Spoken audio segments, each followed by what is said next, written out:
അല്ല, അതാ ഞാൻ പറഞ്ഞത്. നിങ്ങൾ SIR-ന്റെ കാര്യം രണ്ട് പ്രശ്നങ്ങൾ ഞാനിവിടെ ഉന്നയിച്ചു. ഒന്ന് SIR-ന്റെ കാര്യം, രണ്ടാമതൊരു കാര്യം 10,000-കണക്കിന് സർക്കാർ ജീവനക്കാർക്ക് വോട്ട് ചെയ്യാൻ പറ്റാതെ വന്ന സാഹചര്യം ഹൈക്കോടതി ഇടപെട്ടിട്ട് പോലും. അപ്പോൾ രണ്ടാമത്തെ കാര്യം പ്രകടമാണല്ലോ, വിസിബിൾ ആണല്ലോ. SIR-ന്റെ കാര്യത്തിൽ കുറെ കൂടി സമഗ്രമായി ഞങ്ങൾക്ക് പറയേണ്ടതുണ്ട്. കൂട്ടത്തോടെ ചില മണ്ഡലങ്ങളിൽ വോട്ട് ഒഴിവാക്കപ്പെട്ടതും ചില മണ്ഡലങ്ങളിൽ കൂട്ടിച്ചേർക്കപ്പെട്ടതും ദുരൂഹമാണ്. SIR-ന്റെ നടപടികൾക്കിടയിൽ ചീഫ് ഇലക്ടറൽ ഓഫീസറുടെ ഓഫീസിൽ നിന്ന് ഇലക്ഷൻ കമ്മീഷൻ പബ്ലിഷ് ചെയ്യുന്ന സമയത്തിൽ മാത്രമാണ് എല്ലാ രാഷ്ട്രീയ പാർട്ടികൾക്കും ഈ വിവരങ്ങൾ ആക്സസ് ആവുക. ഒരു മണ്ഡലത്തിൽ എത്ര പേർ ഒഴിവാക്കപ്പെട്ടു, എത്ര പേർ ഉൾപ്പെടുത്തപ്പെട്ടു, അതിൻ്റെ ബൂത്ത് അടിസ്ഥാനത്തിലുള്ള കണക്ക്, ഇതെല്ലാം കിട്ടുക എപ്പോഴാണ്? ഒരു പ്രത്യേക സന്ദർഭത്തിലാണ്. ഇവർ തമ്മിൽ അവിശുദ്ധമായൊരു ബന്ധമുണ്ട് എന്ന് ഇപ്പോൾ തെളിയിക്കപ്പെട്ടില്ലേ? അതല്ലേ ഞായറാഴ്ച കോൺഗ്രസിൻ്റെ പ്രഖ്യാപിത നിലപാടുകൾ മറികടന്നും വളരെ വേഗത്തിൽ വേറൊരു പോസ്റ്റിലേക്കല്ല കൊടുത്തത്. സ്വന്തം ഓഫീസിൽ ഏറ്റവും തന്നോട് വൈബുള്ള, തന്നോട് വേവ് ലെങ്തുള്ള, തനിക്ക് ഏറ്റവും വിശ്വാസമുള്ള ഒരു കസേരയാണ് ശ്രീ VD സതീശൻ കൊടുത്തിരിക്കുന്നത്, ഇല്ലെങ്കിൽ കൊടുക്കാൻ നിർബന്ധിതനായിരിക്കുന്നത്. അതിലൊരു ദുരൂഹതയും നമ്മൾ ആരോപിക്കാൻ പാടില്ല എന്ന് പറഞ്ഞാൽ ആ സംശയത്തെ ദുരൂഹരിക്കണ്ടേ?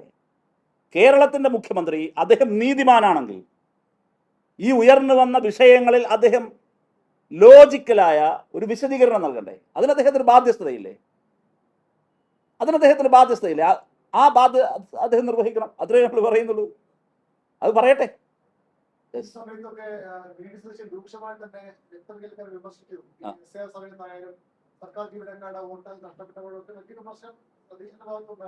അതെവിടെ പിന്നെ? എന്നിട്ട് എവിടെയെന്നാ ഞാൻ ചോദിച്ചത്? എന്താ ഇതോടെ നിയമിച്ചേ? ശ്രീ സതീശന് തന്നെ അദ്ദേഹത്തിൻ്റെ എഫിഷ്യൻസിയിൽ, അദ്ദേഹത്തിൻ്റെ രാഷ്ട്രീയ ലീനിയൻസിൽ, പക്ഷപാതത്തിൽ സംശയം ആരോപിച്ചിരുന്നുവെങ്കിൽ പിന്നെ എന്തിനാണ് വളരെ വേഗതയിൽ, വളരെ തിടുക്കപ്പെട്ട്, അതും ഒരു ഞായറാഴ്ച അദ്ദേഹത്തെ ഒളിച്ചു കിടത്തി നിയമിക്കുമ്പോൾ നിയമിക്കുകയാണ്? എന്തിനാണ് അങ്ങനെ?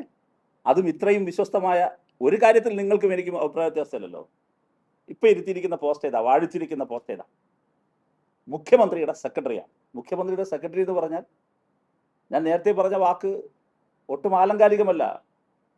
സ്വന്തം കീശ ഏൽപ്പിക്കുന്നത് പോലെയാണ്. സ്വന്തം കീശ ഏൽപ്പിക്കുന്നത് പോലെയാണ്. അതായത് എല്ലാ കാര്യങ്ങളും ഏൽപ്പിക്കുക. അവിടെയാണ് ഞാൻ പറഞ്ഞത്. അത് എന്തുകൊണ്ടാണെന്ന് അദ്ദേഹം വിശദീകരിക്കട്ടെ. എന്തായിരുന്നു ആ ബാധ്യത? ആരുടെ നിർദ്ദേശപ്രകാരമാണ്? ഒക്കെ പറയട്ടെ.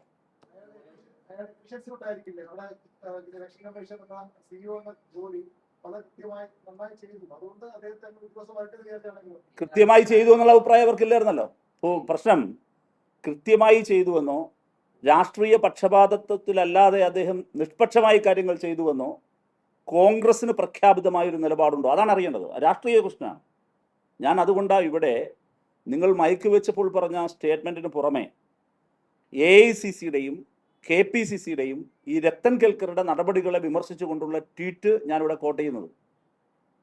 അതൊരു പാർട്ടിയുടെ പ്രഖ്യാപിത നിലപാടാണ്. അങ്ങനെ പ്രഖ്യാപിത നിലപാടുള്ളപ്പോൾ കോൺഗ്രസിൻ്റെ മുഖ്യമന്ത്രി എന്തിന് ഇദ്ദേഹത്തെ ധൃതി പിടിച്ച് ഇത്രയും തന്ത്രപ്രധാനമായ ഒരു പോസ്റ്റ് ഏൽപ്പിച്ചു? അതിന് മറുപടി പറയണം.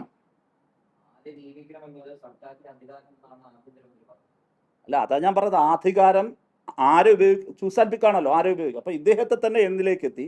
എന്തുകൊണ്ടെത്തി? ഇപ്പോൾ ഇലക്ഷൻ കമ്മീഷനുമായി നിങ്ങൾ ഒറ്റ കാര്യം നോക്കിയാൽ മതി.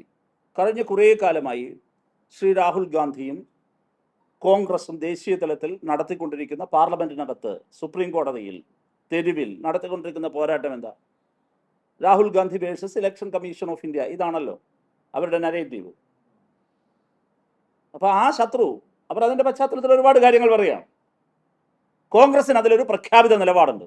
ഇലക്ഷൻ കമ്മീഷന്റെ വിശ്വാസ്യതയെ സംബന്ധിച്ച് കോൺഗ്രസ് എന്ന് പറയുന്ന പാർട്ടിക്ക്, അതിൻ്റെ നേതാവ് രാഹുൽ ഗാന്ധിക്ക് ഒരു പ്രഖ്യാപിത നിലപാടുണ്ട് എന്നാണല്ലോ അവർ പറയുന്നത്. ആ പ്രഖ്യാപിത നിലപാടിന് വിരുദ്ധമായി ഈ പറഞ്ഞയാളെ താങ്കൾ പറഞ്ഞ അധികാരം ഉപയോഗിച്ച് നിയമിക്കുന്നു. എന്തിന്? അതാണ് മറുപടി പറഞ്ഞാൽ മതി. രാഷ്ട്രീയമായ മറുപടി പറയാം.